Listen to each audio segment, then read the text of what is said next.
நாங்கள் பரலோகம் போகும் பொழுது எங்களை ஒருவருக்கொருவர் நாங்கள் எங்களை அடையாளம் கண்டு கொள்ள முடியுமா? இது ஈஸியான கேள்வி. அஃப்கோர்ஸ் நாங்கள் ஒருவர் அடையாளம் கண்டு கொள்ளலாம்.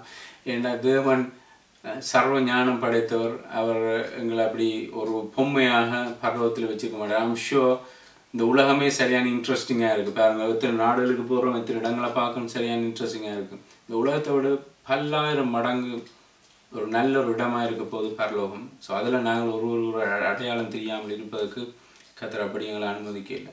அஃப்கோர்ஸ் நாங்கள் ஒரு அடையாளம் கண்டுகொள்வோம். ஆனால் உறவுகள் இருக்காது. கணவன் மனைவியோ சாரங்களோன்ற உறவு நாங்கள் எல்லாரும் ஈக்குவலாக இருப்போம். அதான் இயேசுக்கு நான் இந்த முதல் சொன்ன வசனம், மத்தேயுல வாச வசனம், நாம் எல்லாரும் தேவதூதர்களை போல இருப்போம். ஆனால் ஒரு ஆள் ரெக்கக்னைஸ் பண்ணுவோம். நல்ல ஒரு உதாரணம், இயேசுக்கு அந்த மலையிலே மர்வமான பொழுது எலியாவும் மோசேயும் பக்கத்தில் வந்து தோன்றினார். நடந்தது என்ன? அதில் சுற்றி இருந்தவர்கள் பேருக்கு தெரிஞ்சு அது எலியாவும் மோசேயும். எப்படி அவங்களுக்கு தெரியும்? அதுங்களுக்கு தெரியாது. பைபிளை டிஸ்கிரைப் பண்ணல எப்படி அவங்களுக்கு தெரியும். பட் சம்ஹாவ் ஏதோ ஒரு விதத்தில் அவங்களுக்கு அடையாளம் கண்டுகொள்வார். அதே போல் தான் நானும் நீங்களும் பரலோகம் போய்க்கல ஏதோ ஒரு விதத்தில் நாங்கள் அடையாளம் கண்டுகொள்வோம். அது எந்த விதமான எங்களுக்கு தெரியாது. அது கர்த்தருடைய பரந்த ஞானம்.